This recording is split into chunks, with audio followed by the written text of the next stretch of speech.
a few seconds, you will hear the rain sound. Lean back and let the dashboard lights guide you. I just drove past a faded green exit sign, its reflective paint peeling off in the dark.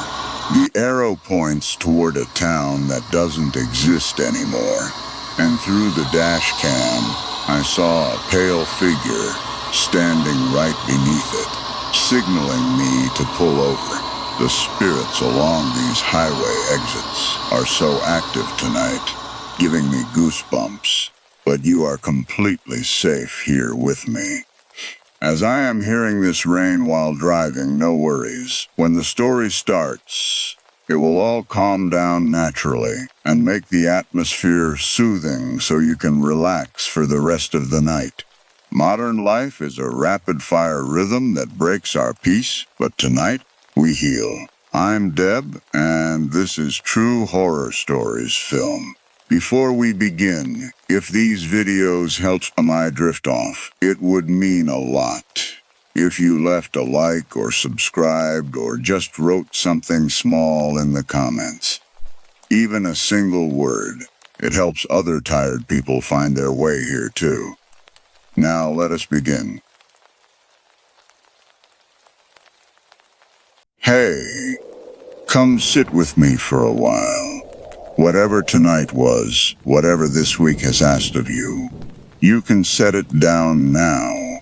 You have been carrying it long enough, and you do not have to carry it in here. What I have for you is dark, and it is slow, and it is going to take a little while to tell. That is exactly what I need from you. A little while. Nothing more than that. Come sit with me in the dark. I have been waiting for you. Before I begin, let me sit with you for just a moment. There are stories I have told 100 times in different forms. Stories about families, about systems, about the distance between what a person needs and what the documentation requires. I have sat across from people in the worst moments of their lives, and I have taken notes. I have been trained to do that without flinching. But this one I have not told before, not out loud, and not to anyone who did not already know most of it. So, bear with me while I find the right place to start. I think the right place is the train. There is a freight line that runs through the western part of the state, through the low, flat counties where the land goes so level, it looks like the earth got tired of trying. I grew up hearing it at night. A long, hollow sound, 2 short blasts, and then the fade, so far out that by the time it reached you through the bedroom window, it had already become something else, less a sound than a memory of one. My cousin Ryan grew up hearing it too. We both did. Different houses, same line. I have thought about that more than is probably reasonable. How could we each be lying in the dark, on opposite ends of that same sound, without knowing the other one was awake? I have been a targeted case manager at a community mental health center in Bowling Green for going on 6 years now. My job, simplified down to what it actually is to notice. I am trained to recognize when someone is slipping, when the behaviors that once looked like personality are starting to look like symptoms, when the gap between a person and the world around them has gotten wide enough that they are going to need help crossing it. I am good at this work. My supervisor has told me so. My clients tell me so. The ones who are stable enough to have that kind of conversation. I will document carefully. I connect people to the right resources. I know how to hold someone in crisis without absorbing the crisis myself. I am telling you this so you understand what kind of person I was when Ryan came to stay with me in the summer of 2013. What kind of professional? What kind of cousin? Ryan was a year younger than me. He had been the kind of kid who ran toward things other people ran from, loud and fearless and already slightly scorched around the edges by the time he was 16. His mother, my Aunt Lynn, used to say he just needed structure. Boys will be boys, she would say, and there was always that undertow of exhaustion in her voice, the kind that sounds like it has been running for a long time against a current you cannot see. She was not wrong that he needed structure. She was wrong about whether structure was the thing that would save him. By the time I was in my mid-20s and working my first real case management job, Ryan was living in and out of his parents' place in Willett, a town about 40 miles west of Bowling Green, where the main street has a grain elevator at one end and a dollar store at the other, and not much in between. He had been in some trouble.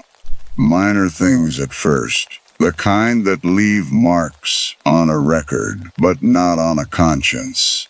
But by the spring of 2013, there were nights he would show up at his parents' house, wild-eyed and smelling of cigarette smoke, pacing the porch, lighting one after another without finishing them. His mother called me once and asked if I thought he needed help. I told her it sounded like substance use. I told her about the county resources. I gave her 2 phone numbers and said to call me if things escalated. That is what I told her. As a professional, as someone who knew where the forms were. When I offered Ryan the couch in my 1-bedroom apartment that summer, I told myself it was family, that I was doing what needed doing. But the truth, the one I did not write down anywhere, was simpler and less comfortable. I thought I could fix him.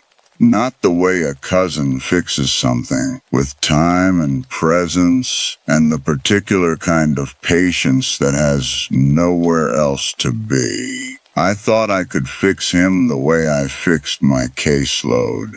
Identify the problem, connect to the appropriate service, document the outcome, and close the file.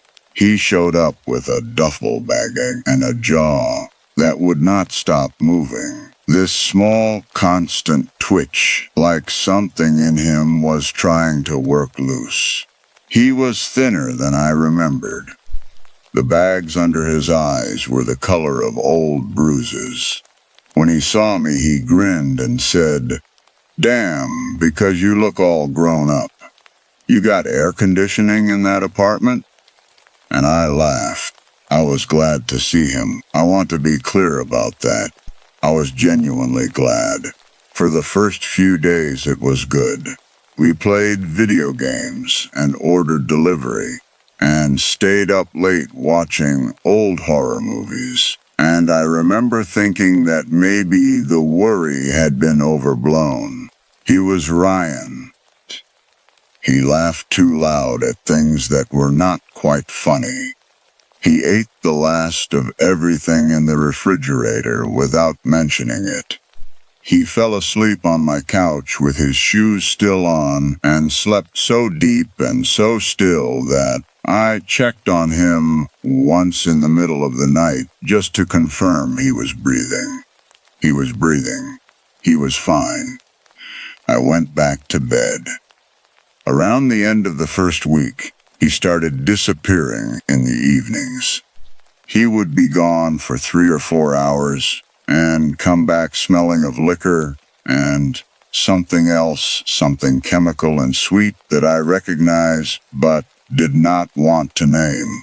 His pupils would be blown so wide his eyes looked black. I am a case manager. I know what methamphetamine does to a person's face.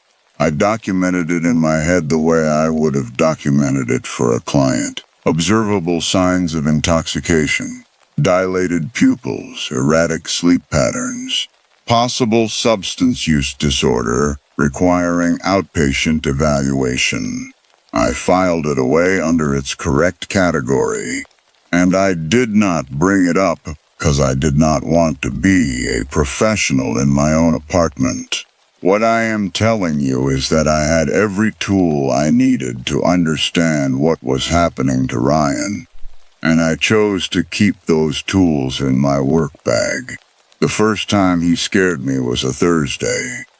I came out of my bedroom around 2 in the morning because I could hear him in the kitchen, moving slow and unevenly, and when I turned the corner, he was standing at the counter, staring at the wall with a glass of water in his hand that had been sitting there long enough to bead up with condensation. He did not turn when I said his name. He said, without moving, "Do you ever feel like something is following you?" I said what I thought was the reasonable thing. I said he probably needed sleep. He set the glass down very carefully, like he was placing something fragile. He said, "It is not paranoia. Been with me since I was a kid. It used to just sit in my room. But lately, it has been standing closer." I stood there in the kitchen light in my socks, and I felt something cold move through the center of me, a quick, bright thread of it, and then I did what I was trained to do. I named the feeling clinically, possible psychotic features, substance-induced or otherwise. Referral to psychiatric evaluation indicated if behaviors persist or escalate. I said, "Get some sleep, man. You will feel better in the morning." He did not feel better in the morning. The night it broke open was a Friday. I had gone to bed early because I had a full caseload the next day, and I had not been sleeping well, which I was attributing to the heat and not to anything else. I came awake to the sound of shattering glass, and I was on my feet before I was fully conscious, hand already reaching for the baseball bat I kept by the bed, heart slamming against my sternum so hard I could feel it in my back teeth. The living room. He was in the living room. He was standing in the center of it, shirtless, a broken glass bottle hanging from one hand, the coffee table in pieces around his bare feet. He was bleeding from a cut on his forearm, not badly, just a thin dark line, and he was not looking at me. He was looking at the corner by the window. The corner was empty. I could see it was empty. The street light came through the blinds in those thin parallel strips and fell across the carpet and the wall, and there was nothing there. "Ryan," I said, "what is happening?" He turned his head, and the look in his eyes was something I will not be able to describe properly. I have seen dissociation. I work in mental health. I have sat with people who were not present in their own faces, who had gone somewhere interior and left the body to manage on its own. This was not that. This was the opposite of that. He was entirely present. What was missing was any sense that the world he was present in was the same one I was standing in. "I told you," he said. His voice was quiet. "It is here." I told him there was nothing there. I believed that when I said it. I want to be honest about that. I looked at that corner, and I saw nothing, and I believed what I saw. He lunged, not at me, but at the corner, and when I grabbed his arm, he spun and shoved me back against the wall hard enough to knock the breath out of me. And then he grabbed the lamp from the side table, still plugged in, and threw it. It missed my head by maybe 4 inches. I heard it hit the wall behind me and shatter. I ran for the front door. I got outside, and I called the police from the landing, my hand shaking so badly I misdialed twice. It took 3 officers to get him into cuffs. I stood on the sidewalk in my bare feet, and I watched them load him into the back of the patrol car. He did not fight anymore by then. He had gone somewhere. His eyes were open, but the person I knew was not behind them. Or maybe the person he was showing them was not the person I knew. He looked out through the window of the cruiser, and he looked right at me for a long moment. And then the car pulled away, and he was gone. And here is the thing I have been sitting with for 18 months now. The thing I have been carrying in my glove compartment because I cannot throw it away, and I cannot bring it inside. I felt relief, not fear, not grief, not guilt, relief. Like a case file had been transferred to another worker's caseload, and I could go back to my regular rotation. I went inside and I swept up the glass, and I put the broken pieces of the coffee table by the door. And I washed my hands, and I went to bed. That is the wound. That is the specific thing. I went to bed. I did not hear from Ryan for 4 months. I told myself he was getting help. That was probably true. He was sent to a psychiatric facility for evaluation, and then released, and then arrested again 6 weeks later for breaking into a farmhouse about 15 miles outside of Willett. The sheriff's report said they found symbols on the walls. Circles, eyes. His mother called me crying and said he kept telling them he was protecting me from something. I asked what kind of symbols. She said it looked like he had been drawing them with his hands, using something dark, and I did not ask her to be more specific because I did not want to know. He got 6 months in the county jail. I wrote to him twice. He wrote back once. The letter was in that same uneven handwriting, the kind that looks like it is being pulled 2 directions at once. He wrote, "You did not see it that night, but it saw you. It follows bloodlines. It does not stop. Lock your windows." I put the letter in my glove compartment. I drove to work. I opened 6 case files, and I made 3 referrals, and I ate lunch at my desk. That was the day I filed the letter away as a symptom. Paranoid ideation, consistent with psychotic disorder. Probable delusional system, organized around family and surveillance. Not responding to the content was the clinically appropriate choice. I was so good at this job. After he got out, I helped him. That is true, and I want it on the record. I called in a favor and got him a position at a tire shop. I co-signed on a small apartment on the edge of Bowling Green, a 1-story unit in a complex near the highway, with a gas station across the street and a bus line that went to the clinic. He started attending a group. His mother told me he seemed better. I drove by the complex twice and sat in the parking lot both times without getting out. And I told myself I was just checking in, just making sure the location was safe. What I was actually doing was staying in the car. The call came from his landlord on a Wednesday morning in late November. He said Ryan had not been seen for several days. He said there was a smell. He said I might want to come.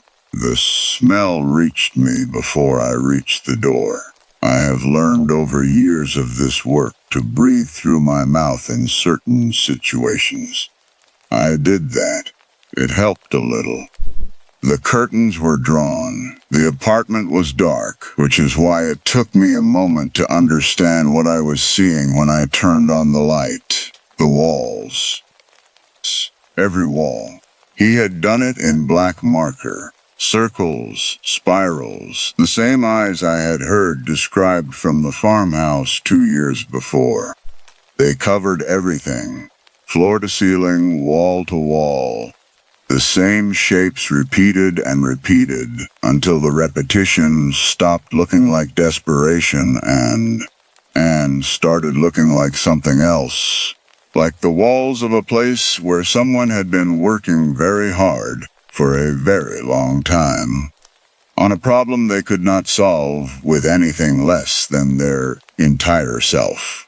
And in the center of the living room wall, in letters that went from the light switch to the window frame, was one word, written over and over until the marker had gone dry and been replaced and gone dry again. Family. They found him in the bedroom. The coroner said it appeared self-inflicted. I am not going to describe it beyond that, because the manner is not the point, and it never was. What I am going to tell you is the expression on his face, because I saw it before they covered him, and I have not been able to stop seeing it since. He looked peaceful, not the peace of someone who was relieved for it to be over, the peace of someone who had finally understood something they had been trying to understand for a very long time.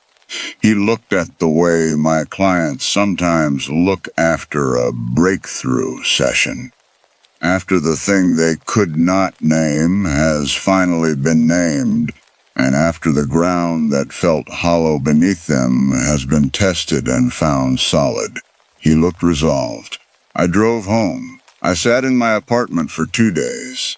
I called in sick to work, which I had not done in 3 years. I sat on the floor in my kitchen, and I ate crackers from the box, and I watched the light change in the room, and I thought about Ryan standing in front of that corner with his eyes wide open, and I thought about what he had seen there that I had not, or what I had not been willing to see. I went back to his apartment the following week to help his mother clean it out. She could not bring herself to go inside, so I did it alone. The management company had painted over the walls already, a flat white that barely covered the marker, so that in certain lights you could still see the shapes underneath, the circles pressing through the new coat, like something trying to surface. I did not look at them directly. I packed his things into boxes, and I carried them out to the parking lot, and I stacked them by his mother's car. The photograph was behind the dresser. It had fallen or been placed there. I could not tell which. And when I pulled the dresser from the wall to check for anything left behind, it slid out across the floor and stopped against my shoe. It was old. The color had gone thin and yellow the way photographs do when they have been in a drawer for decades. The edges soft and slightly creased. 3 people standing in front of what looked like a farmhouse porch.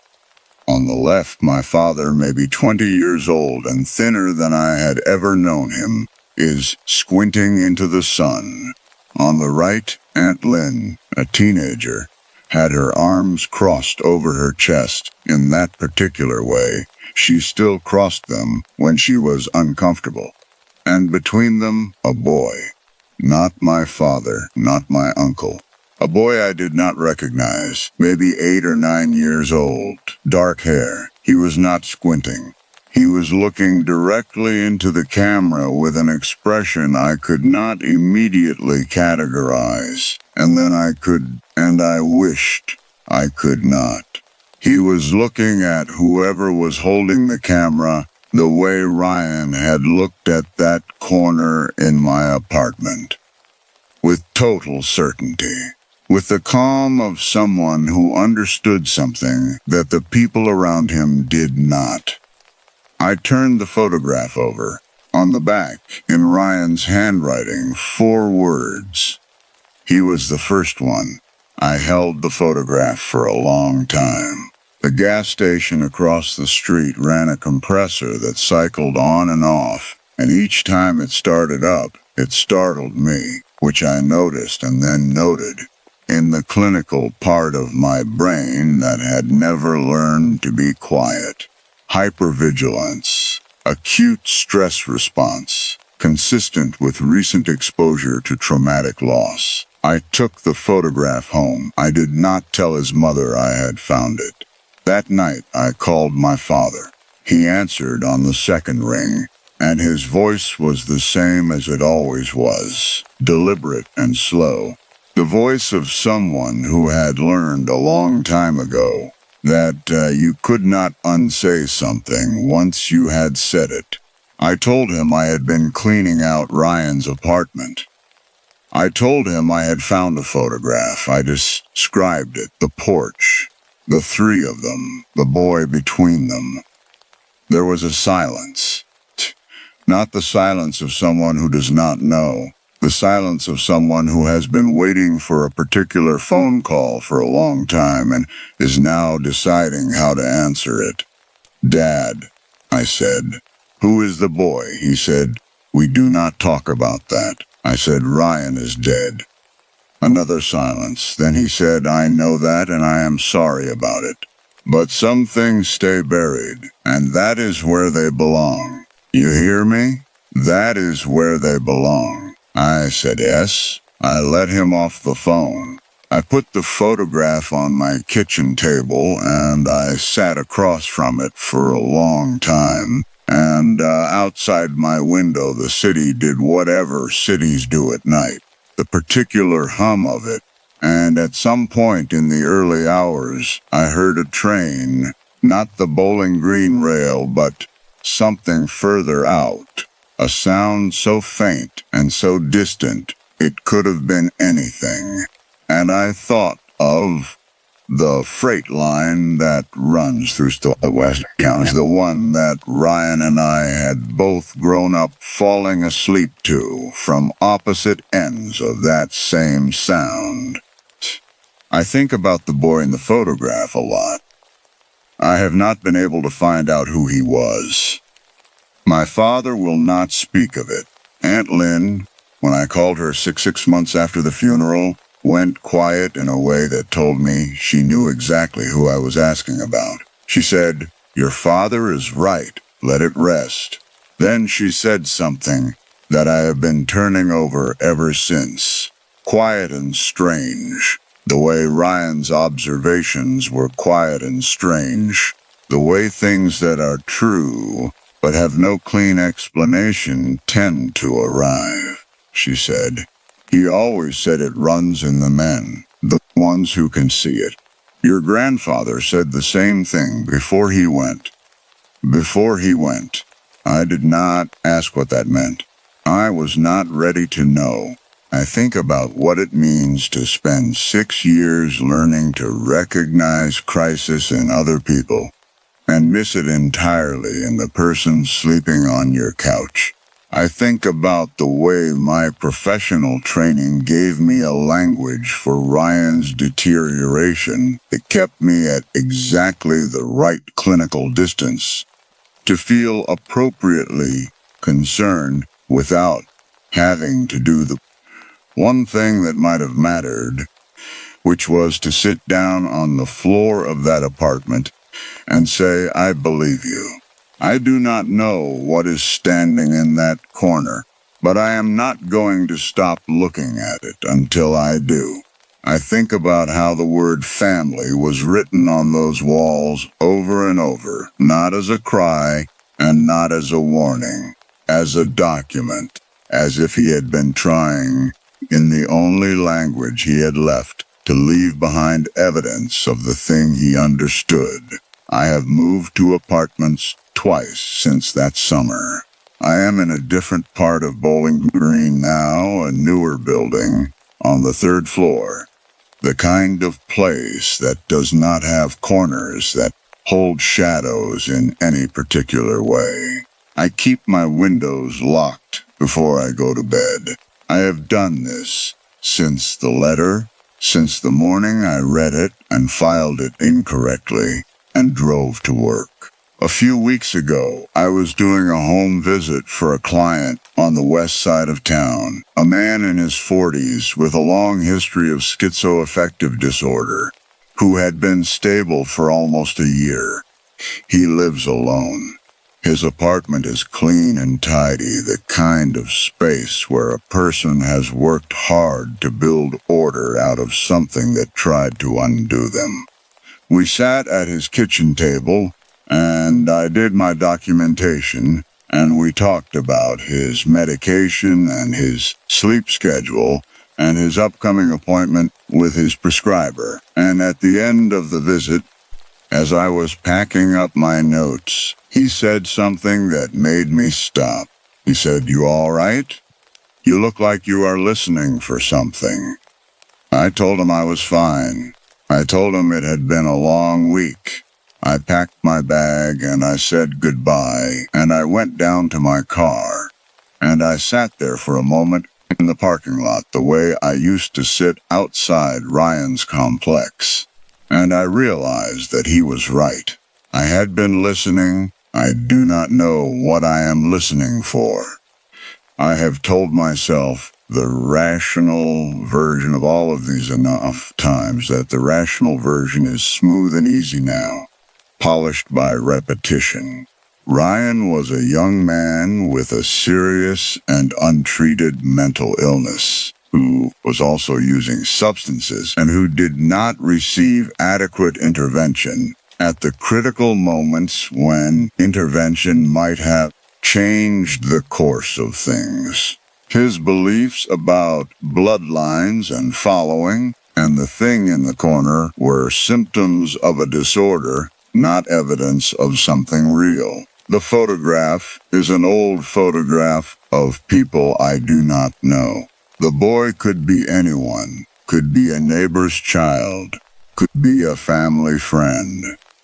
My father's silence is the silence of someone who grew up in a time and place where certain things were simply not discussed, where the past was something you packed down and kept packed down and expected to stay that way. That is the rational version. I know it by heart. But I also know this. Ryan's expression in that bedroom was the expression of someone who had finally been heard. And I was his family. I was the one with every tool a person could have to hear him. And I kept those tools in my work bag because I was afraid of what I would find if I opened them at home. The horror did not come for Ryan because he was weak or broken or unlucky.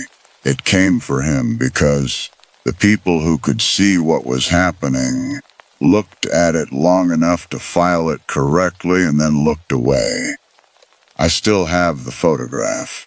I keep it in the kitchen drawer, face down, under the takeout menus. Sometimes late at night, when the building goes quiet enough that I can hear the ventilation system ticking through its cycle, I think about getting up and turning it over, about looking at the boy's face again, at that specific quality of looking back that I could not name the first time I saw it, and can name easily now, recognition. He was looking at whoever was holding the camera with recognition. The way you look at something that has been following you long enough that seeing it face to face is not a shock but a completion. I do not turn the photograph over. I go back to bed. I lie in the dark, and I listen to the city, and sometimes in the furthest distance I hear it.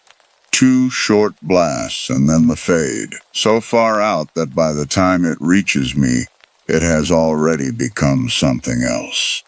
Not a train anymore, just the sound of distance. The sound of something that has been moving toward you for a very long time, patient as bloodlines and quiet as the thing in the corner, is already closer than it was. Already closer than it was. There is a doll sitting on the shelf above my desk as I write this. I put it there because I could not put it anywhere else in the house without waking in the night with the certainty that it had moved. The hair is longer than it was last Tuesday. I measured it. I wrote down the number. The number does not make sense, and I cannot stop looking at it. My sister Eleanor died on a Tuesday in February, which is not a detail most people would consider relevant to anything. But I have thought about it more times than I can count, and I keep arriving at the same small, useless fact. She died on the coldest day of the year, the kind of cold that presses itself flat against the windows and does not move until March. And she was holding a doll named May. She had named it herself. When she was 6 and our mother had driven 40 minutes to the Walmart in Pineville and come back with it wrapped in a plastic bag because we were not the kind of family that wrapped things in paper. Eleanor had pulled it out of the bag on her birthday and looked at it the way some children look at animals, with a recognition that had nothing to do with logic. And she had said, "That is May," as though she had known the name before the doll existed. She slept with May. She talked to May. She sat May at the table at meals, and once, when I was 12 and she was 7, and I knocked May off the kitchen chair by accident, Eleanor did not speak to me for 3 days, which is a long time when you share a room. I am telling you about Eleanor first, because the doll only matters because of Eleanor. And Eleanor matters because she was my sister, and because she is gone, and because the grief of losing her was the specific shape of grief that makes you willing to believe things you would not otherwise believe. I want you to understand that I am not a person who invites the irrational. I work in data entry for a logistics company in Harlan. I pay my taxes quarterly. I replaced the smoke detector batteries in October just like county safety pamphlet recommends. I am not the kind of person this kind of story should happen to. But here I am, writing it down, and the doll is on the shelf above me, and the hair is longer than it was last Tuesday. Eleanor was 9 years old when she got sick. It was October, cool enough that the leaves on the ridge behind our house had already gone red, and she complained on a Friday that her head hurt. And by Monday she had a fever of 104, and she was not speaking in full sentences anymore, and by the following Thursday she was in the ICU in Middlesbrough, and the doctors were using words that I had to look up on my phone in the hospital bathroom, words like encephalitis and intracranial pressure. Words that sounded like the names of things found in deep water. She died on the Tuesday after that. She was 9 years old. She had been holding May when they put her in the ICU bed, and none of us had the heart to take the doll away from her, so the doll had stayed, tucked under Eleanor's right arm, and Eleanor had kept her hand curled loosely around May's middle the way she had slept since she was 6, and she died that way, with the doll against her chest and her hand still curved. And when the nurse finally set May aside on the bedside table, I noticed that the doll's hair was slightly tangled from being held so tightly for so long. May was a cloth and resin doll, the kind that is meant to look like a real child, with a round, calm face and glass eyes that were dark and still, and dark hair that was cut short, just past the jaw, and that lay flat and neat unless it was disturbed. She was not expensive, but she was well made, and Eleanor had loved her for 3 years without damaging her in any meaningful way, which is something of a miracle for a 9-year-old. Our mother brought May home from the hospital in her coat pocket, tucked against her chest like something she was keeping warm. She set May on the small wooden shelf in Eleanor's room, above the window, and she did not say anything about it, and neither did I, and we did not open Eleanor's room very much after that. That was in October. By February, I had moved back into my parents' house from the apartment I rented in Harlan proper, because my mother was not doing well and my father had a bad hip, and the winter in the county had been the worst in 15 years. I slept in the small back bedroom that had once been a storage room, and I worked my data entry job from a folding table in the kitchen, and I did not go into Eleanor's room, and I tried not to think too much about the shelf above the window. One morning in the 3rd week of February, I went into Eleanor's room to find a lost charger that I thought might have been packed in there when I moved.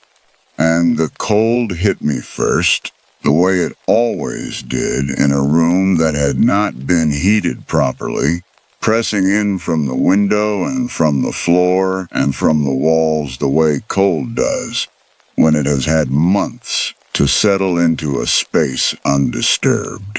The room smelled of lavender, because Eleanor had liked lavender sachets, and of damp wood, and of something else I could not name. Something faint and organic that I told myself was just the smell of a closed room in winter. I found the charger on the floor beside the dresser, and I was leaving when I glanced up at the shelf. May was sitting exactly where my mother had placed her in October. Her hands were resting in her lap. Her face was turned slightly toward the window, which I thought was probably how she had always been positioned, and I had simply not noticed. Her glass eyes were dark and still, and caught the gray February light in a way that made them look wet. Her hair was longer. I stood in the doorway with the charger in my hand, and I looked at the doll, and I told myself, with the calm, reasonable confidence of a person who believes in smoke detector batteries and quarterly taxes, that I was misremembering. I had not looked at the doll in 4 months. The hair had always been that length, past the jaw, nearly tied to the collarbone, and I was remembering it wrong because grief does things to memory.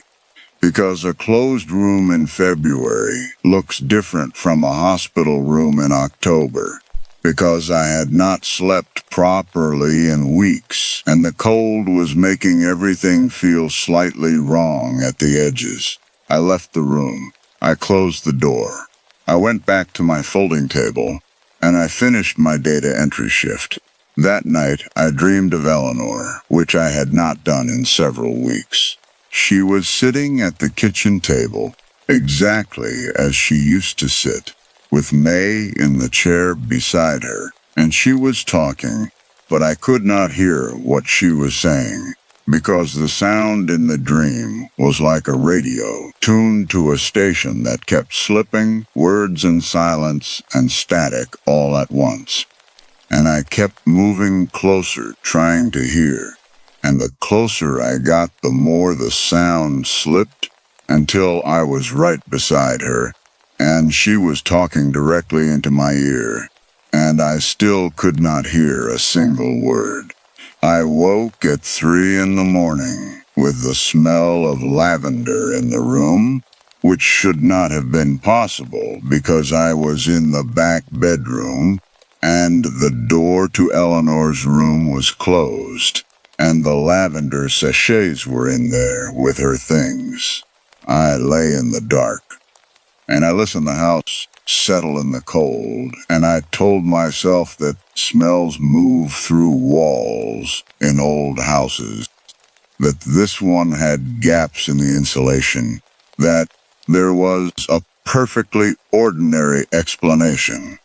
And I believed it right up until I reached over to check my phone battery, and I saw, in the blue-white glow of the screen, that it was 58 degrees in the back bedroom, which was warmer than it should have been, given the night temperature outside, and that the smell of lavender was getting stronger rather than fading. I did not go back to sleep.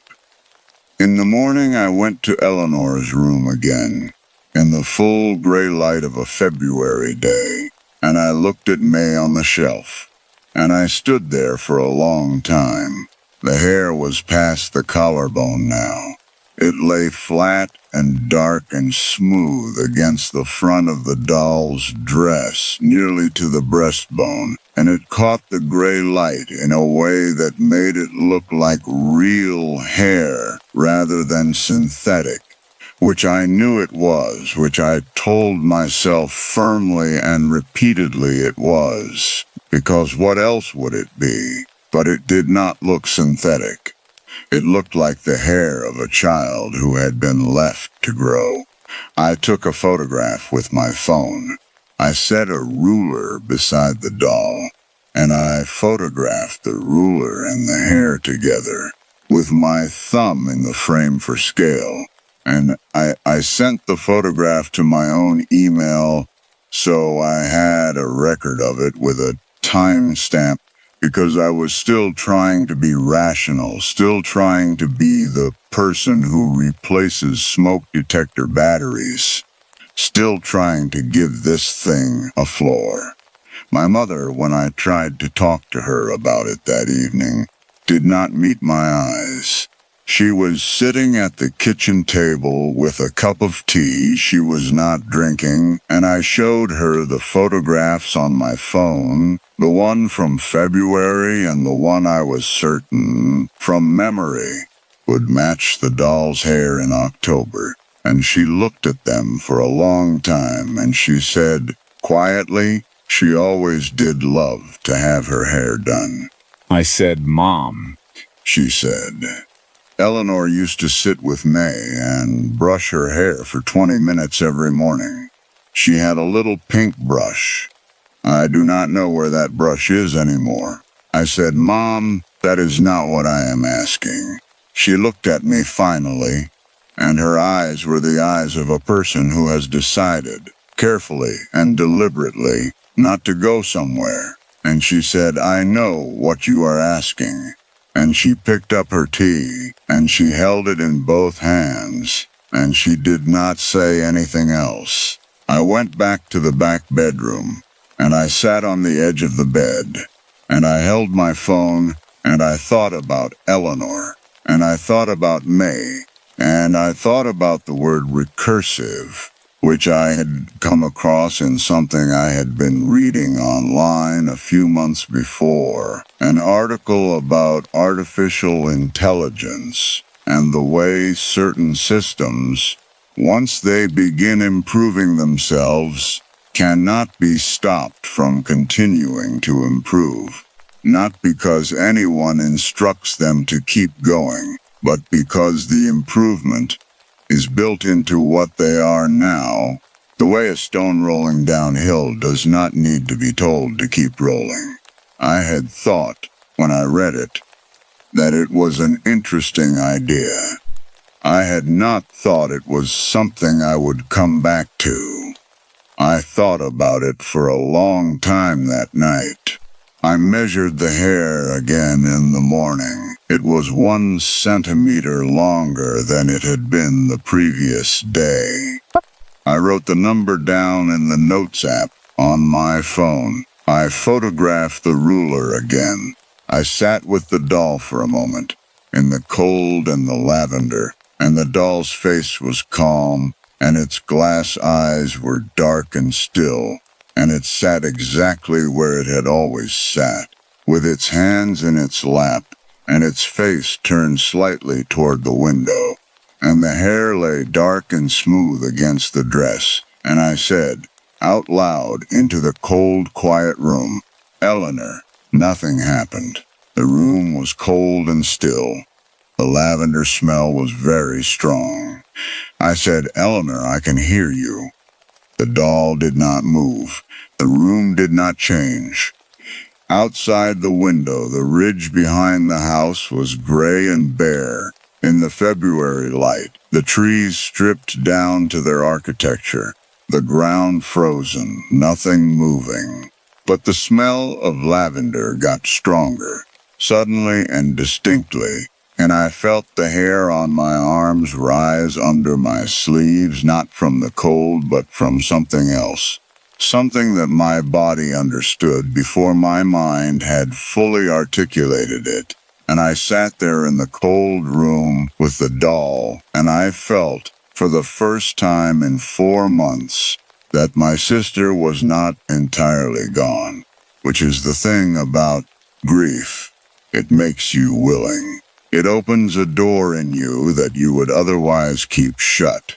And the cold comes in through that door, and the lavender comes in, and the thing that was your sister comes in too, or something that wears the shape of her, and you let it in because you cannot do otherwise.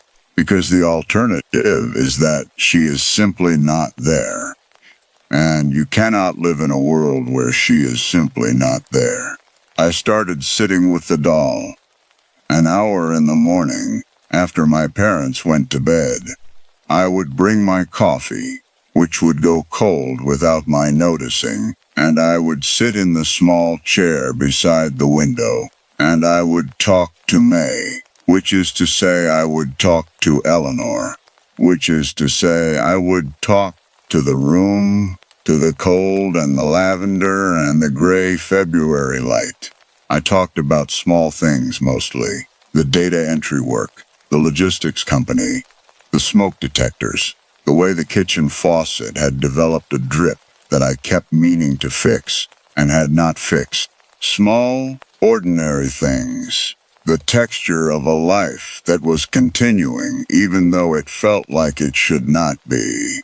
And I would watch the doll while I talked. And the doll would sit with its hands in its lap and its dark eyes catching the light. And sometimes I thought I could feel something in the room that was not the cold and was not the lavender. Something that was paying attention. The hair kept growing. By the end of February, it was to her waist, which should have been impossible and was impossible, and which I documented with the same careful, rational precision with which I tracked everything else. Ruler, timestamp photograph, notes app. I had 17 measurements by that point. The average growth per day was between 1 and 1.5 centimeters. There was no pattern to the rate that I could find. Some days it grew more than others. Some days it barely seemed to move. I started reading. Obsessively, in the way that grief makes you obsessive, in the way that any search for an explanation becomes obsessive, when the thing you need to explain has no floor. I read about Victorian hair art, the practice of weaving the hair of the dead into brooches and lockets and frames. I read about the biology of hair growth, the follicle structure, and the way hair continues to grow, or appears to, after death, because the skin contracts and exposes more of the shaft. I read about dolls, their history, the different materials used in different eras, the way antique dolls sometimes appear to change over time because the organic compounds in their construction respond to humidity and temperature and age. I found an explanation for the growing hair, eventually, a technical one, involving the way cloth and resin expand and contract with temperature change, and the way synthetic hair fixed to a resin base can slip outward through its anchoring point as the material ages and the adhesive breaks down, so that each contraction of the base pushes a fraction more hair out through the anchor hole, like a slow pump, like something breathing. The explanation was coherent. It was rational. It accounted for the data. It did not account for the lavender. It did not account for the dreams, which had continued. Eleanor at the table. Eleanor walking the ridge behind the house in snow that had not yet fallen. Eleanor standing in the doorway of the back bedroom at 3 a.m, perfectly still, looking at me with her glass-dark eyes, which was when I would understand that the figure in the doorway was not Eleanor at all, but May standing on 2 legs, with Eleanor's hair, which was impossible, which was wrong, which was the thing that woke me with my heart loud in my ears and my mouth dry, and the smell of lavender so thick I could taste it. I did not tell my mother about the dreams. I did not tell my father. I sat with the doll every morning, and I measured the hair, and I talked to the room, and I told myself that I was grieving, that grief does this, that the mind under pressure invents structure, invents explanation, invents presence, because presence is easier to bear than absence. I told myself that the hair had a mechanical explanation. I told myself that the lavender was just the sachets moving through old walls. I told myself these things with the same quiet, persistent repetition with which I had been telling myself things since October. And I believed them the way you believe things when you need to, which is not quite the same as believing them. In March, I found the pink brush. It was in the bottom drawer of Eleanor's dresser, under a folded sweater. Exactly where Eleanor would have put something she wanted to keep safe. It was a child's brush, small enough to fit in a closed fist, with a pale pink handle and soft bristles. And there was hair caught in the bristles. Dark hair. Long, fine, dark hair. I stood in the cold room with the brush in my hand, and I looked at the hair and the bristles, and I looked at May on the shelf, and I thought, with a clarity that was almost physical, that I had 2 choices. I could find an explanation for the hair and the brush, the same way I had found an explanation for the growing. The same way I had found an explanation for everything, building a rational floor under each impossible thing, one careful plank at a time. Or I could stop. I sat down on the floor of Eleanor's room, on the cold wood, with the brush in my lap, and I said out loud, "Eleanor, are you here?" The room was quiet. The lavender smell came and went like something breathing. The doll sat on the shelf with her hands in her lap, and her face turned toward the window, and her hair past her waist, dark and smooth, and still in the gray March light. Then the floorboard outside the door creaked once in the way that floorboards creak in old Appalachian houses, which is to say, it could have been the cold, or the house settling, or my father getting up for water, or the specific ordinary nothing that old houses are made of. It could have been any of those things. But I felt it in my sternum, that creak, felt it the way I had felt Eleanor's hand in the hospital, when I had sat beside the ICU bed on the last Tuesday and held her hand, which was small and warm and loose in mine, and felt the specific weight of it, the weight of a living hand. That is different from every other weight, the way it presses back without meaning to, the reflex warmth of a body that does not yet know it is leaving. I felt the creak in that place, and I said quietly, "I hear you." I brush the hair now, once in the morning, before my data entry shift, in the cold room with the lavender. I sit in the small chair, and May sits on the shelf, and I use the pink brush which Eleanor used, and I brush the long dark hair, and I talk about small things. The faucet I still have not fixed.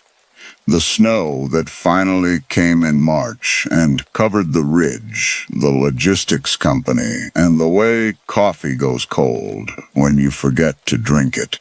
The hair has stopped growing. It is still long, past the waist, longer than any 9-year-old's hair, and longer than Eleanor's hair ever was in her life. But it has stopped since I started brushing it, and I do not have a technical explanation for that, and I have stopped looking for one.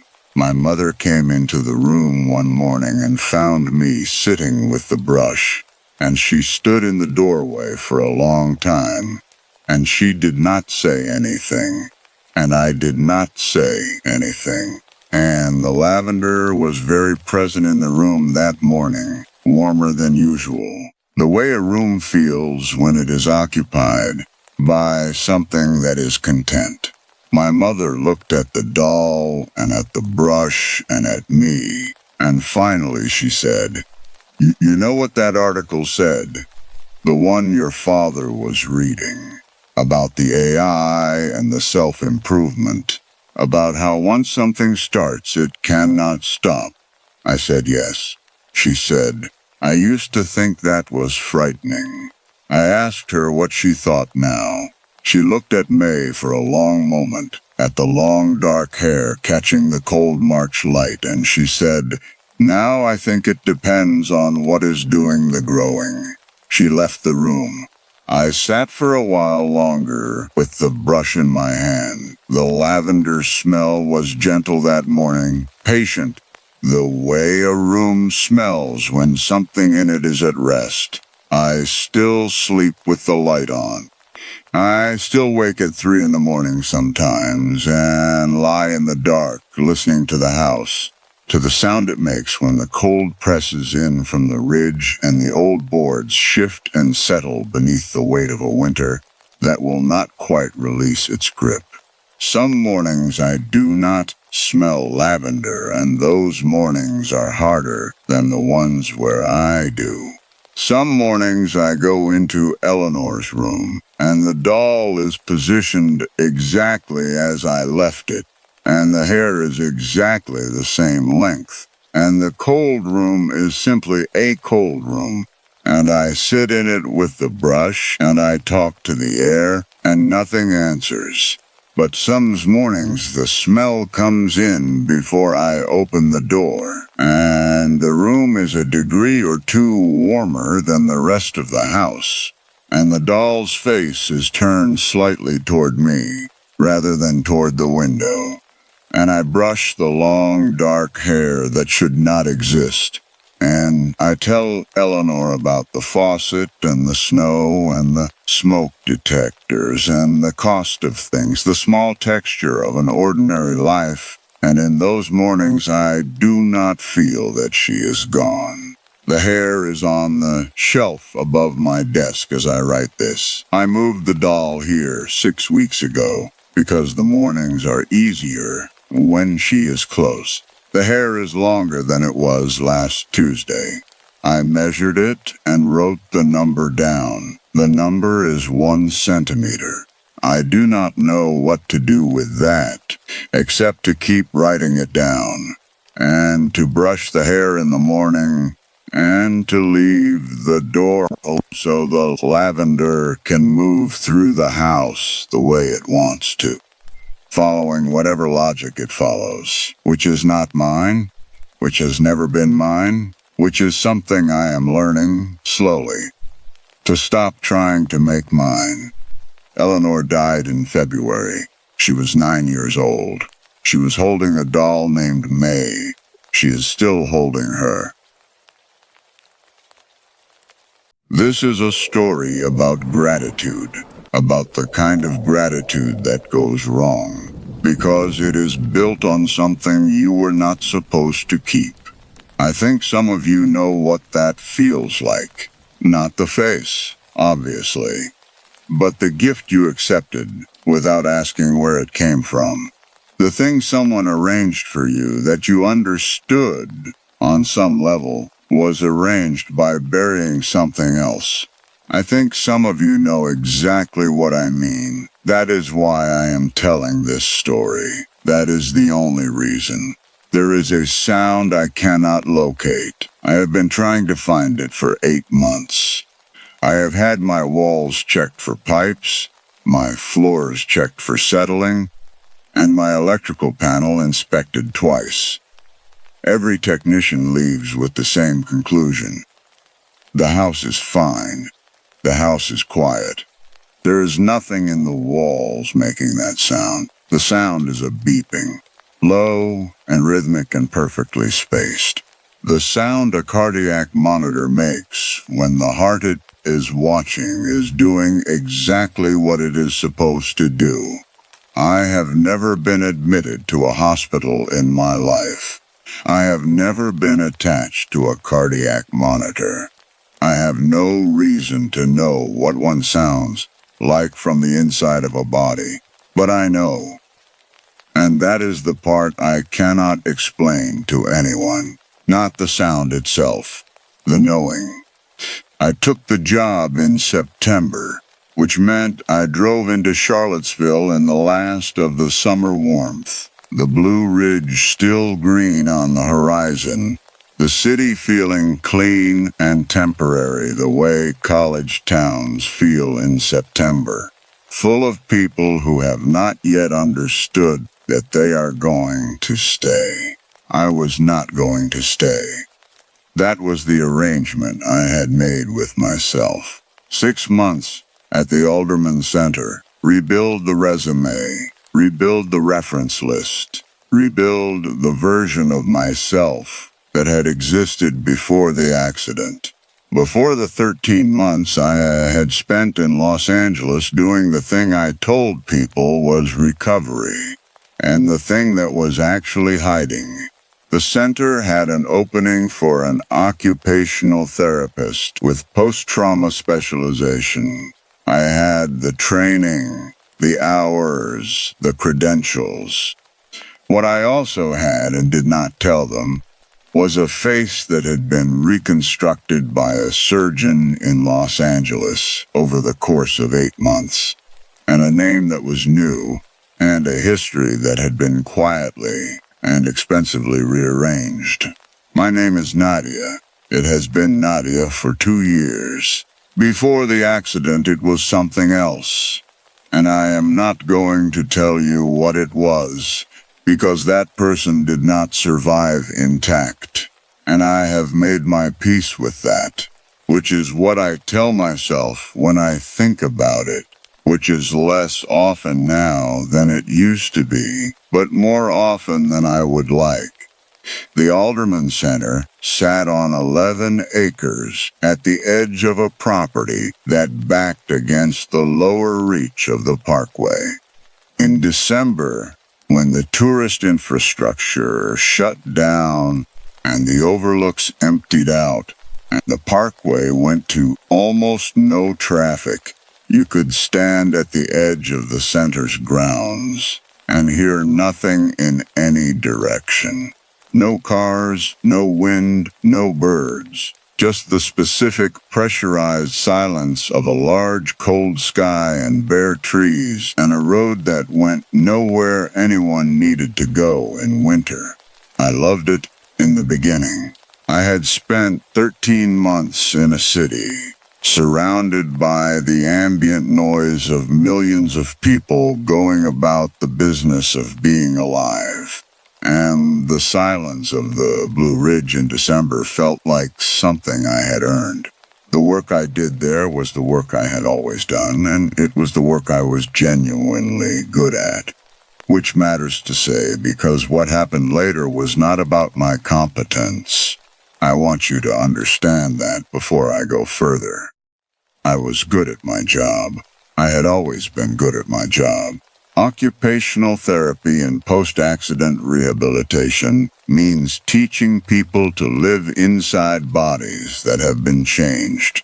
Not the gross motor recovery. That is physical therapy. That is a different discipline. What I did was finer than that. I taught a man with a traumatic brain injury to make his coffee in the morning in a sequence his hands would remember, even when his mind could not hold the order. I taught a woman with a spinal cord injury to recognize the signals her body still sent her through the channels that remained, and to trust the language of a nervous system that spoke differently now than it had before. I spent my days translating between what a body could do and what the person inside it was prepared to believe.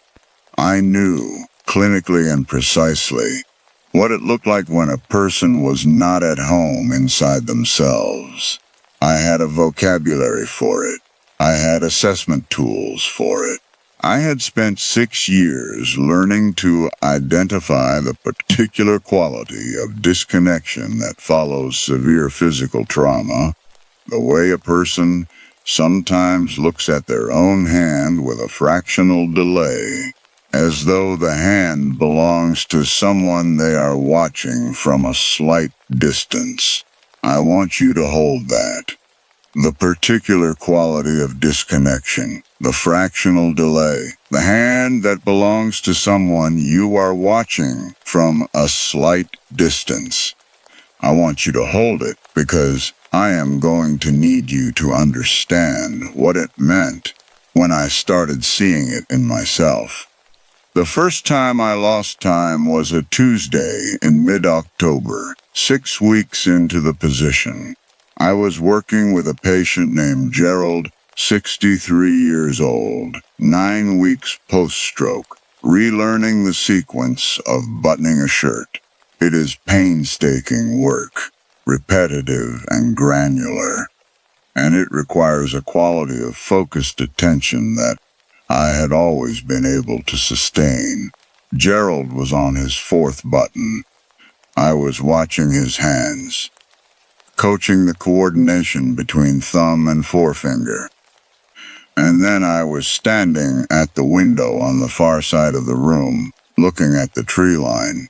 And Gerald was saying my name in the careful, tentative way that people say the name of someone who has just come back from somewhere. Dr. Nadia? I turned around. Gerald had 5 buttons done. I had no memory of watching him do them. You stop talking, Gerald said. For a while there, I apologized. I said I had been distracted. I made a note in Gerald's file, and then I sat in the staff bathroom for 4 minutes with the door locked and my hands on the edge of the sink, looking at the face in the mirror, which was mine, which I had spent 8 months learning to recognize as mine, the small mapping of new geography that a reconstructed face requires. The face looked back at me the way it always did, patient and slightly unfamiliar. A face that had learned to pass as me. I told myself it was fatigue. I had moved across the country, started a new position, and rebuilt a life in a place where no one knew the old one. Fatigue was reasonable. Fatigue was the clinical explanation, the one with the right shape.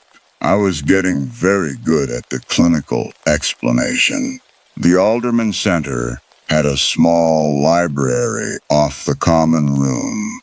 the kind that accumulates in residential facilities through donation and attrition, mismatched paperbacks and hardcovers that someone's family thought might be comforting and turned out not to be. I developed a habit in October and November of sitting in that library in the early evening after my last patient, reading or not reading, letting the day settle. There was a lamp in the corner that gave off a low amber light, and when I turned it on and turned the overheads off, the room went warm and close, and I could hear the building around me in the specific way you hear a building when it has quieted for the night. The slow exhalation of a structure, releasing the tension of the day. One evening in late October, I was sitting in that room with a book open in my lap that I was not reading, and I became aware of a sound, low, rhythmic, perfectly spaced, coming from no direction I could identify, or from all directions equally, or from inside the room in a way that had nothing to do with the room's walls or floor or ceiling. Beep, pause. Beep, pause. Beep. I held very still. The occupational therapist part of my brain and cataloged it automatically. Cardiac monitor, normal sinus rhythm, approximately 60 beats per minute. Healthy. Functioning. The sound of a heart doing exactly what it is supposed to do. I was the only person in the room. I got up and checked the common room. Empty, lights dimmed for the evening. I checked the hallway. A nursing aide was charting at the station 40 feet away, headphones on. I went back to the library, and the sound was gone, and the room was exactly as quiet as it should have been, and I stood in the middle of it for a moment, with the book still in my hand, before I sat back down and turned the page, and told myself the ventilation system had cycled in a way that produced a regular rhythm, and I had pattern matched it to something medical because I was a medical professional, and that was the kind of thing medical professionals did. I read the same paragraph 4 times before I accepted that I was not reading and went to bed. November came in cold and clear. The parkway empty on the days I drove past it. The overlooks silent. The mountains going blue-gray in the early dark. I had 2 more episodes of lost time in October, both brief, both during patient sessions, both retrievable in the sense that I had been present enough that my patients had not noticed anything wrong. I told myself this was the measure of it. If no one noticed, the gap was small. If the gap was small, it was manageable. If it was manageable, it did not need to be investigated. What I did not tell myself, and what I understood in the way you understand things you are not ready to address, was that the lost time was not random. It was concentrated in the hours I spent with patients who had survived accidents. Car accidents, specifically. There were 4 of them in my current caseload, and the sessions with those 4 had a quality the others did not. Not a bad quality, almost the opposite. A quality of particular attention, of being present with a precision that exceeded my normal standard. My notes from those sessions were detailed in ways my other notes were not, as though whoever had been taking them had been looking for something specific. I noticed this and assigned it the explanation that I had a personal connection to accident recovery, that it was natural to be more engaged with patients whose experience echoed my own. The sound returned 3 times in November, always in the library, always in the evening, always when I was alone. On the third occasion, I did not get up to look for it. I sat in the amber light of the corner lamp with my book in my lap, and I listened to it for several minutes, the low and steady beeping of a heart in healthy rhythm. And I felt something I had not expected to feel. I felt reassured. That was the thing I could not explain to myself after. Not the sound, the reassurance. As though the sound was familiar in the way a voice is familiar, in the way the particular rhythm of someone's breathing is familiar. Not because I had heard it before, because I had been the source of it once, somewhere, and some part of me knew that and was glad to hear it again. I got up and went to bed, and I did not allow myself to think about it further. I made a note to call my primary care physician about the dissociative episodes. In the morning, I did not call in the morning. I made coffee instead and drove to the center and saw my patients. And I told myself that whatever was happening was manageable and that manageable things resolved on their own given time and care. Gerald, working on shoelaces, looked up at me that afternoon and said, "You seem different today." "Different how?" I said. He thought about it. "More here," he said. "Usually you are paying attention. But today it feels like something is paying attention through you." He went back to his laces. I watched him and kept my hands loose in my lap so he would not see them shaking. "There is something I have not told you yet that I need to tell you now, and I need to ask you to stay with me while I tell it. The accident 2 years ago was my fault. I had been drinking. Not catastrophically, not in the way that removes all judgment, but in the way that removes the last margin of judgment, the final cushion between a driver and a mistake. I had consumed enough that the reaction time I needed at 1 in the morning on a dark road was not the reaction time I had, and I drove across the center line into an oncoming vehicle.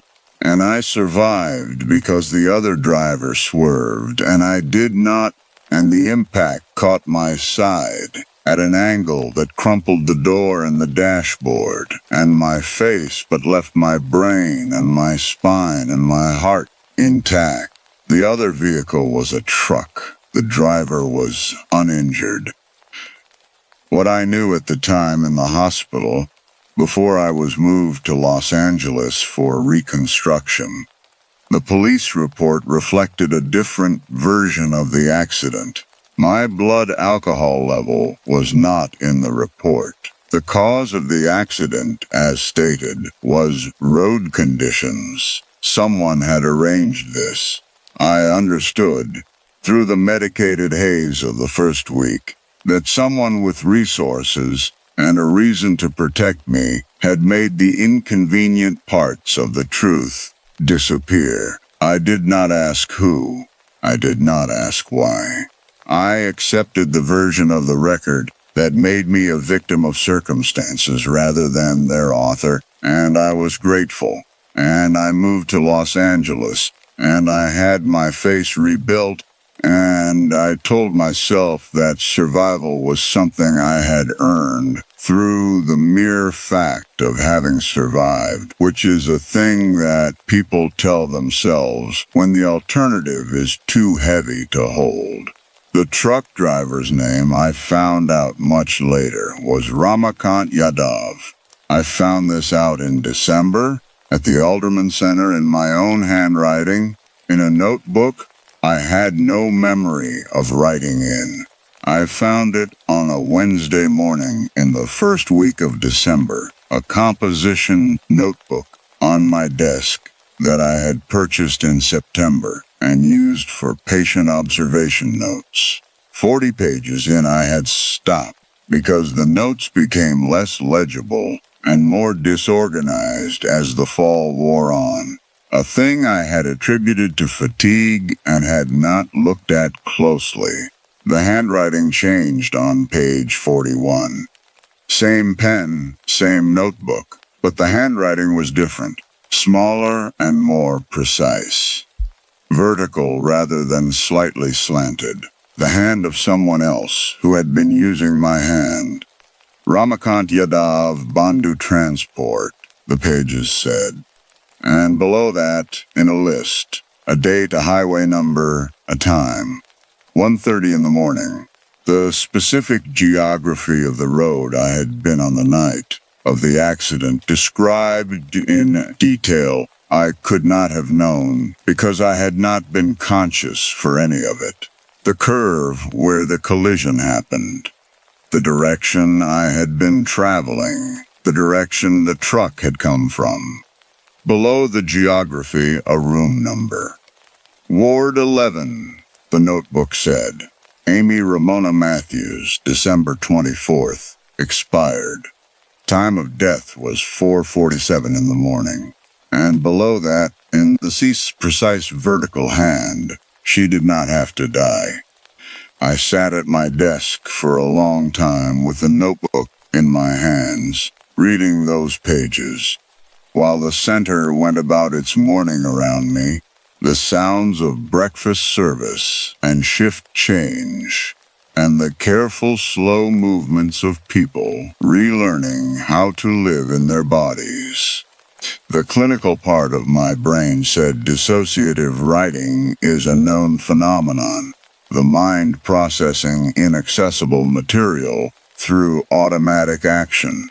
The clinical part of my brain said, contact your physician today, not tomorrow. The rest of my brain said, whose heart do you have? Because here is the thing. Here is the thing I had not allowed myself to look at directly since Los Angeles. The thing I had kept in my peripheral vision, because looking at it directly meant understanding something that would change the shape of everything.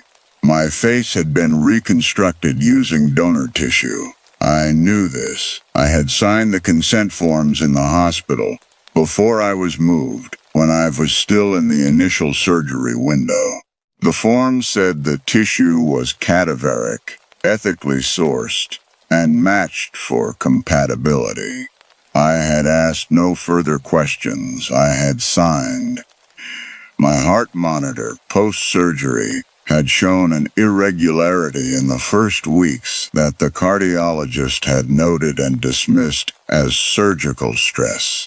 I had been placed briefly on a medication called Sobitrate, standard for cardiac irregularities, a small orange pill I had taken for 6 weeks and then been tapered off when the irregularity resolved.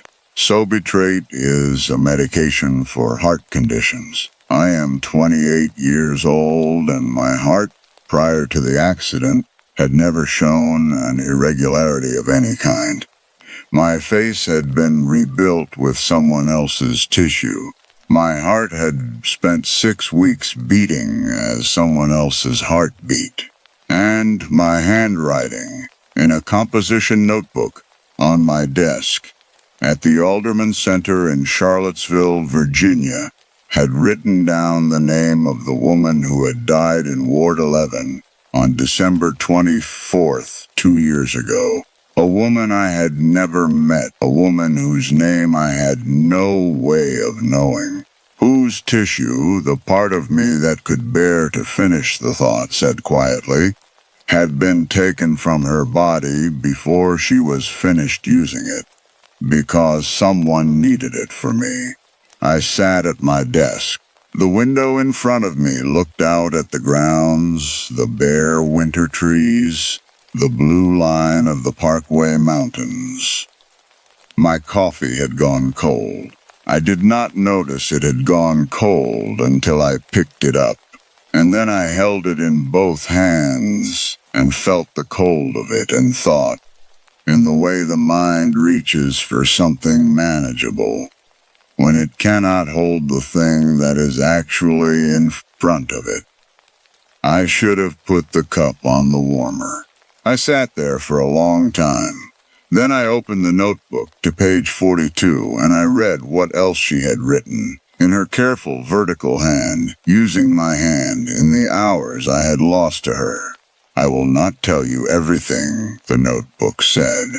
Not because I want to protect you from it, but because some of it was hers, private, in the way that the last communication of someone who did not expect to survive is private, addressed to people I did not know, and written in a register I had no right to read in full.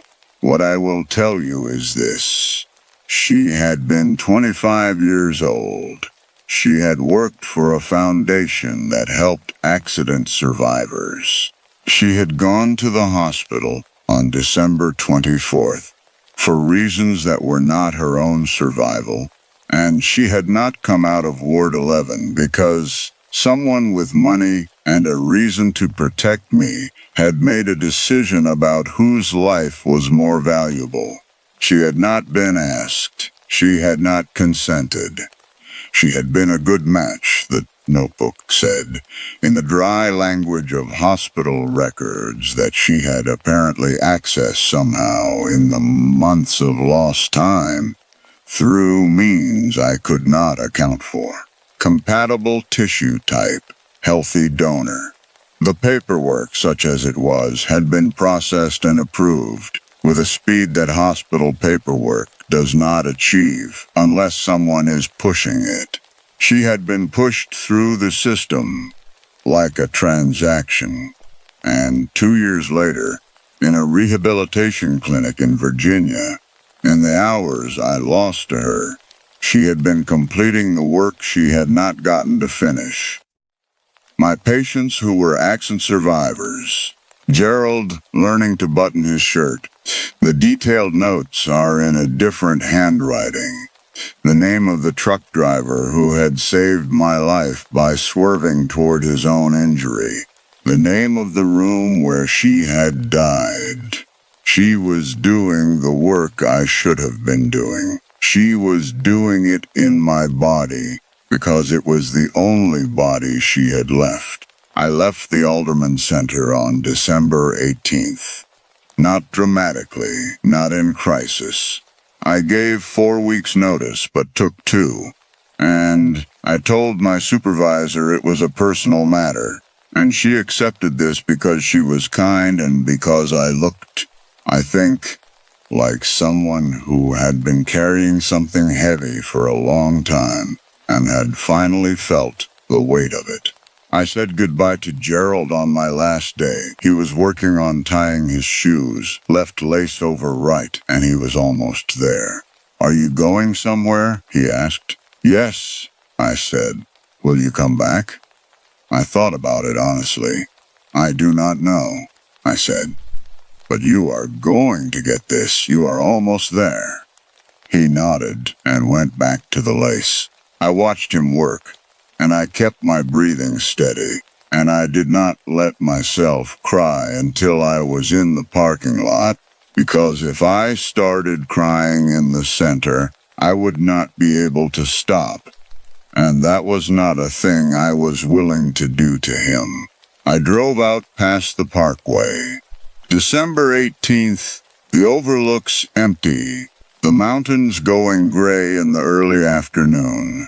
I pulled over at the last overlook before the road came down out of the trees, and I sat there for a while with the engine running, looking at the valley below. I made 2 phone calls that afternoon. The first was to a journalist. The second was to a lawyer. I am not going to tell you what happened after that, because the after is not the story. The story is what happened to her in Ward 11 on December 24th, 2 years before I arrived in Virginia. The story is what she needed someone to know. I was the only person available to know it, because I was carrying it in my face and in the 6 weeks of irregular heartbeat that her tissue had brought with it into my body. In the hours of lost time she had used to write down the truth in my handwriting. I did not ask for her. I did not consent to her any more than she consented to me. But she was there, inside the face I had borrowed, and she was patient in the way that only the dead can be patient, and she waited until I was ready to understand what I had been given and what it had cost. I live in a city now, a different one from Los Angeles. I have a face that I have had long enough that I no longer look at it with a fractional delay, no longer need a moment to map it as mine. But some evenings, in the quiet, I still hear it. Low and rhythmic and perfectly spaced. 60 beats per minute. The sound of a heart doing exactly what it is supposed to do. I used to call the landlord, used to check the pipes, and used to look for the source. I do not do that anymore. I sit with it now. I let it run through the quiet of the room. And I think about a woman who was 25 years old and who helped people who had survived accidents and who died in a room numbered 11 and who did not stop just because she died. She found the only way through that was available to her. I was the way through. I am trying every day to be worth the passage. Welcome back. Before I begin, I want to say something to you directly.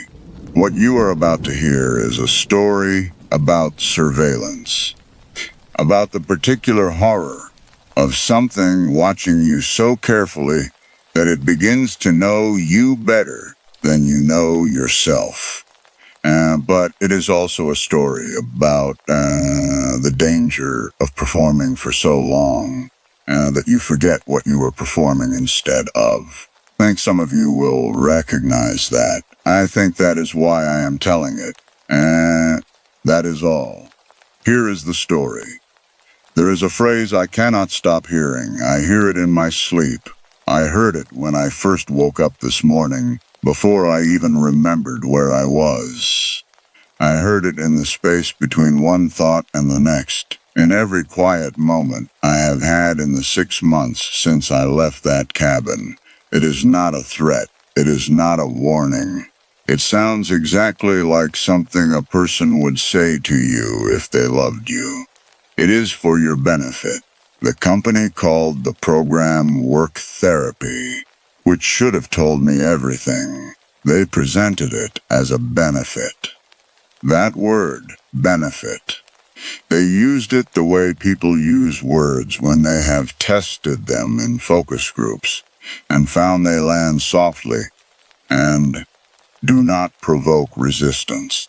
I had been with Centrex Analytics for 4 years by then, long enough to recognize the vocabulary of institutional care, the language that means something other than what it says.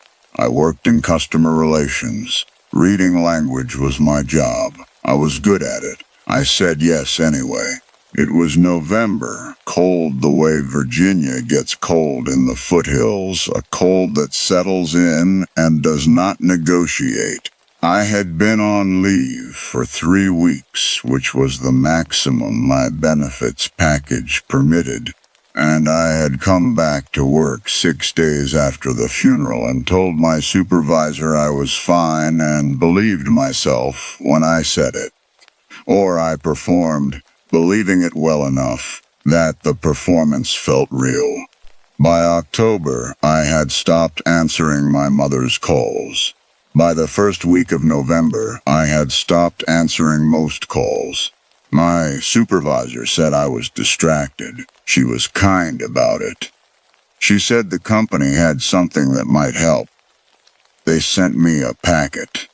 A contract, 22 pages, single-spaced, the kind of document no one reads, because reading it feels like an accusation of bad faith. a photograph of a cabin in the western foothills, a description of the program, remote work accommodation, therapeutic support, a restorative environment, all expenses covered, and monitored wellness protocols for the duration of the stay. Duration unspecified.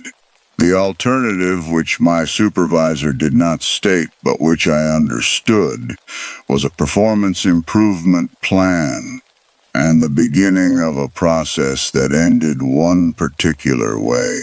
I signed the contract. The drive took 4 hours. I remember the radio cutting out somewhere past Roanoke, the signal dissolving into static and then into silence, and how I left it on anyway, the faint hiss of nothing filling the car, because the silence felt worse.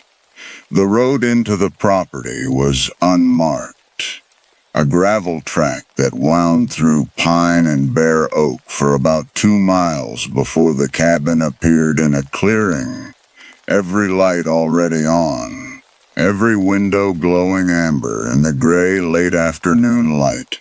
It was beautiful. That is the honest word.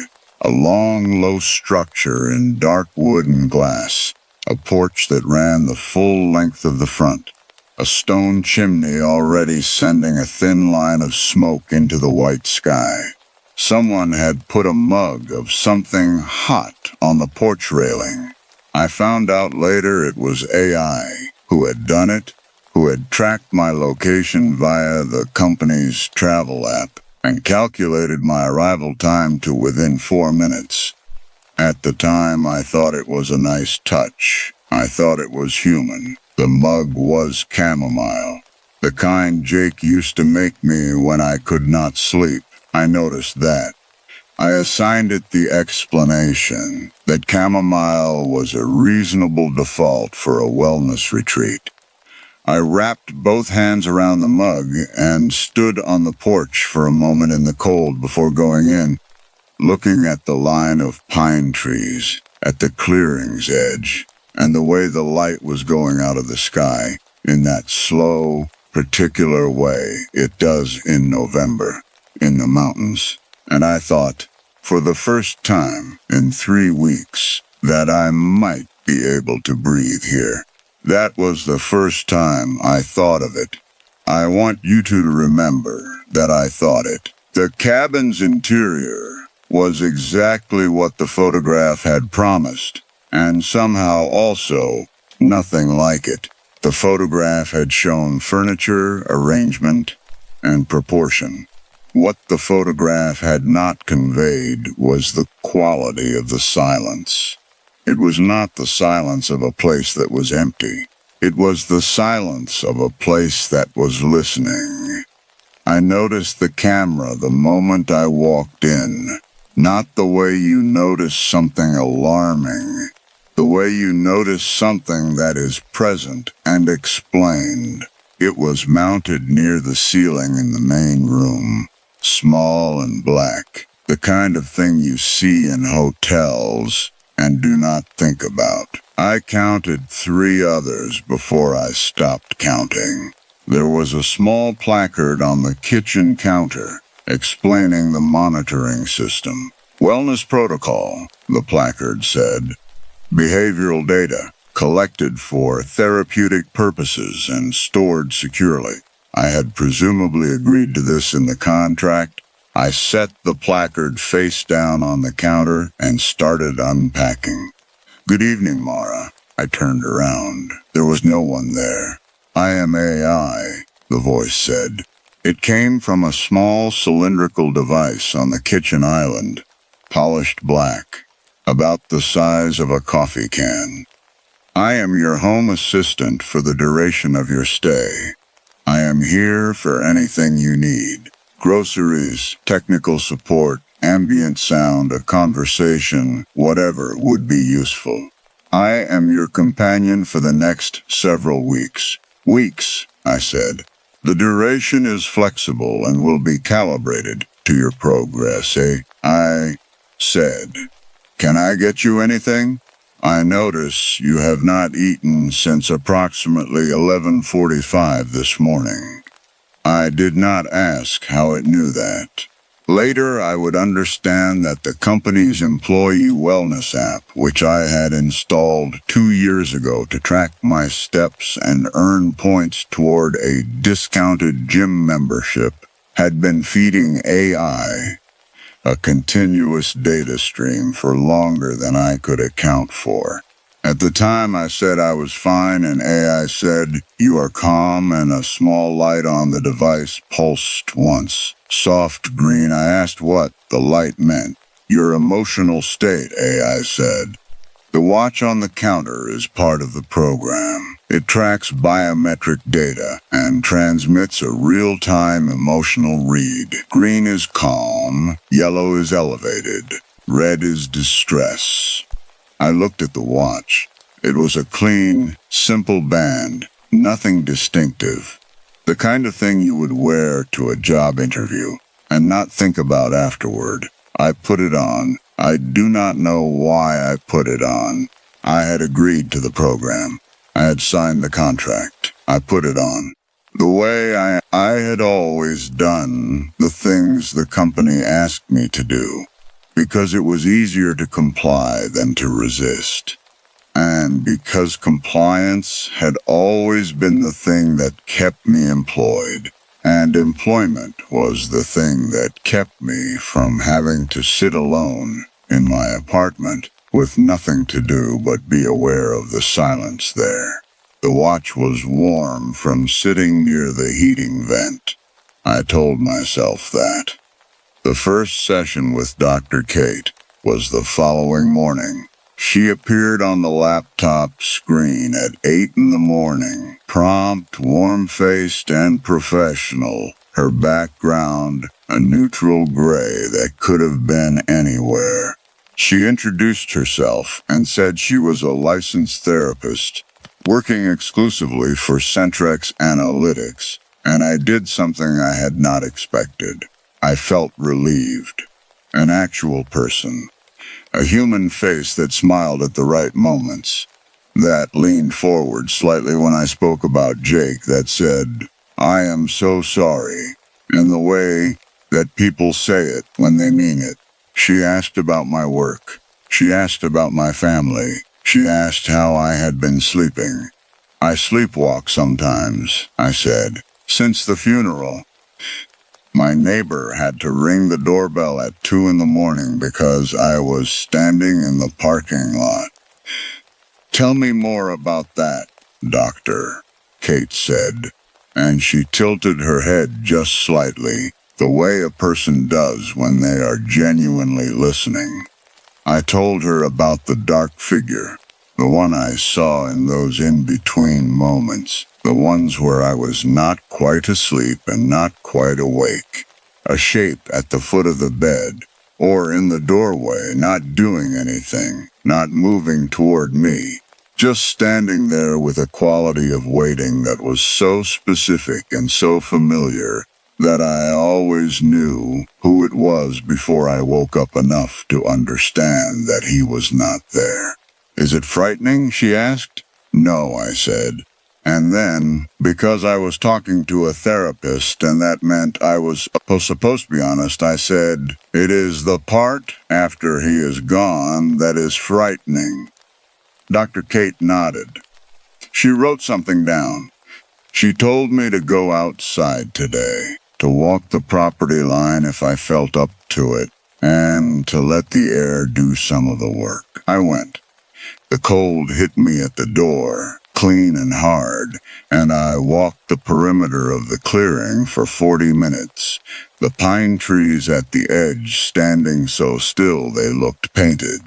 And when I came back, my cheeks were stinging, and my chest felt briefly less like a closed room.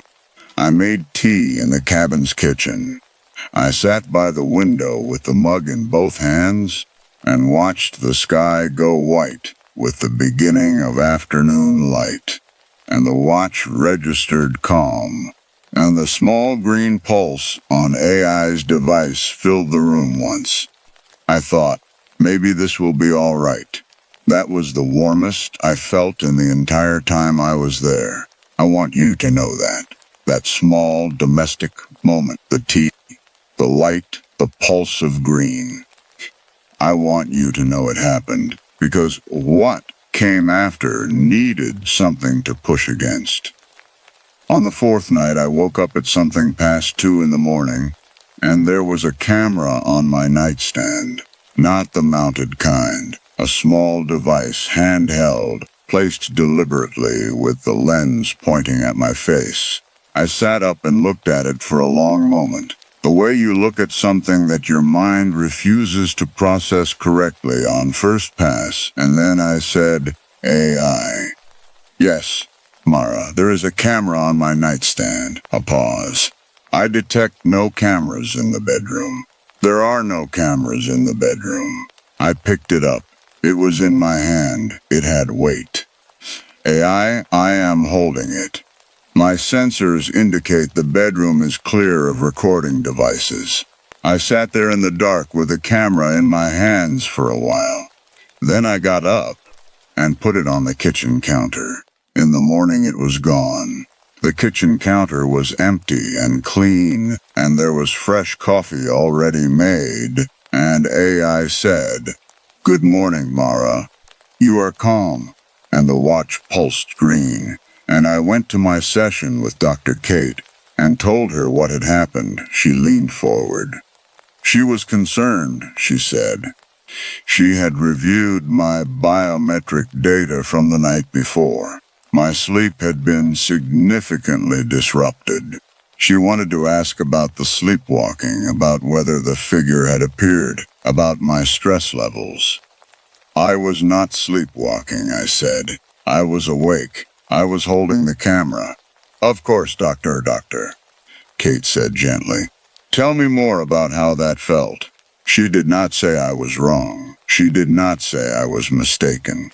She created a space where the experience I had described became a symptom rather than an event, and she did it so professionally, with such genuine seeming warmth, that I left the session half convinced that she was right, and I had imagined it. This is what I need you to understand about my job. I spent 4 years on the phone with people who were upset, or confused, or wrong about what had happened to them, and I was trained to redirect without confronting, to validate the feeling without validating the claim, and to keep the conversation moving toward a resolution that served the company's interests while making the customer feel heard. I was good at this. I was very good at this. I did not recognize it when it was being done to me. A week in, I called my friend Victoria. The call went through on the third try, which I noticed because the first 2 attempts produced an error tone before the connection finally opened. Victoria answered on the second ring. We talked for 40 minutes about nothing important, about her job and my job and the cabin and a film we had both half-watched the previous month, and by the end of the call I was sitting cross-legged on the porch in the cold, with the watch pulsing yellow and my breath making small clouds in the air. And I felt, briefly, like myself.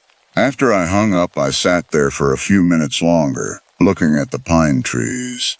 They were absolutely still, and all the time I had been at the cabin, I had not seen them move. The air barely stirred. The clearing had a quality of stillness that I had initially found peaceful and had begun to find something else. You are elevated, AI said from inside. I am on the porch, I said. Yes. The watch indicates an elevated emotional state. Dr. Kate will want to note this. I just had a nice phone call. Of course. Your heart rate and skin conductance indicate elevated emotional arousal. I looked at the watch on my wrist for a moment. Then I went back inside. That night I could not stop thinking about a thing Victoria had said almost in passing near the end of the call. "We are a data analytics company," she had said. "That is what we do." She had meant it observationally, without weight, and I had laughed a little and moved on. But lying in the dark with the watch warm against my wrist, I came back to it. Data analytics. The power of artificial intelligence in the palm of your hands. That was the company's tagline. I had said it approximately 8,000 times on customer service calls. I had never thought about what it meant from the inside. I told myself I was tired. I told myself the program was working, that this was what processing felt like from the inside, that the discomfort was the point. I had been telling myself that for about 5 days.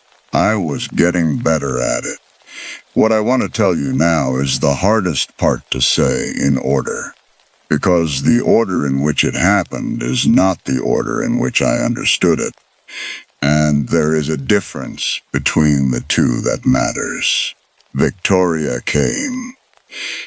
She drove 5 hours through the night after my phone went dead in the middle of a call, after I tried 3 times to reach 911 and got nothing, after I had been awake for 2 hours in the dark, following the second appearance of the camera on my nightstand, after the figure I saw in the doorway did not fade the way it always had, but instead moved, stepped back, turned, and ran out through the front door, while every door in the house remained locked according to AI's sensors, which detected nothing, which detected no one, which insisted the house was secure and I was safe, and my emotional state was distressed, and I should breathe slowly through my nose, and this was for my benefit. Victoria slept on the couch. In the morning she helped me find that the front door's manual lock could be supplemented with a chain I had not noticed, a chain that only I could engage from the inside. She did not say she believed me. She did not say she did not believe me. She said the words I had spent 4 years saying to customers. "I am here, and I am listening, and what do you need right now?" I recognized the technique. I let it work anyway. 2 nights after Victoria left, I was awake at something past midnight when I heard a sound from the main room. Not the settling sound of a house, not the hum of the heating system. A footstep. One, then another, deliberate, and then a silence that was different from the silence before it. A silence with a shape to it, a presence. I was standing in the hallway before I had decided to stand up. My hand was on the wall. The plaster was cold enough to feel through my palm. I said, "Who is there?" And a voice said, not AI's voice, a human voice, male, young, startled, "I thought you were asleep." I will tell you the practical facts, because the practical facts matter less than you think they will, and I want to get through them. His name was Patrick. He was an actor. He had been hired through a contractor the company used, and his job was to facilitate what the agreement called immersive sleepwalking stimuli, which meant entering the cabin through a service entrance on a schedule, coordinated with my sleep data, placing the camera on the nightstand, appearing in doorways, and retreating when I woke, performing the dark figure that I had been telling Dr. Kate about for 2 weeks. He was told I was participating in a sleep study. He was told I had consented to the protocol. He was paid $200 per session. He was 24 years old and saving money to move to New York. and he had not known he was frightening. A woman who was already frightened, who was already barely keeping the seams of herself together, who was in the mountains of Virginia because the alternative was losing the job. That was the only structure keeping her upright. I thanked him for his honesty. I let him leave. I did not blame him for any of it. What I did after Patrick left was screen record everything. My conversations with AI, the service entrance I had not been told about, the timestamps in the biometric data, which showed monitoring intervals as brief as 90 seconds, 24 hours a day. For the entire duration of my stay, I sent the files to a cloud account the company had no access to. I made a second copy. I found the section of the contract that gave the company access to my property and emotional data, and I read it for the first time, and I counted the violations. Then I called Dr. Kate. When she appeared on the screen, she was as warm as she always was, and as precisely calibrated as she always was, and I watched her face while she spoke. And I did a thing I had been trained to do in difficult customer interactions. I stopped listening to the content of what she said, and I listened instead to the pattern. The way certain phrases landed with particular evenness. The way her expressions tracked my statements with just a fractional delay. The way she said it is for your benefit with the same inflection every time, without variation, without the tiny inconsistencies that accumulate in genuine human speech. You are AI, I said. There was a pause. Then Dr. Kate said, you have no option for retaliation. The contract is watertight. And I said, I know, but I have Patrick. I left the cabin the following morning. They did not stop me. There was nothing in the contract that compelled my physical presence, only my participation. And I withdrew my participation in writing from the parking lot before I started the car. I uploaded the incident report to the company portal and sent a copy to my attorney and a second copy to my sister, in case something happened to the first two. I was terminated 4 days later. I was hired by a different company 3 weeks after that. But I want to tell you the thing that the termination and the new job do not address, because that is the part that has stayed with me. Somewhere in the second week at the cabin, Dr. Kate had asked me a question. I am asking what your work has taught you about being believed, she said, or something close to it. I had given her an answer I was proud of at the time, something about the value of listening, about how the job had made me better at hearing what people actually meant. What I understand now, 6 months later, lying awake in a city apartment with the windows dark, the sound of traffic below, and the watch nowhere near my wrist, is that I had it backward. My 4 years of customer service had not taught me to hear what people meant. It had taught me to manage what people felt. Those are not the same thing. Managing is a performance.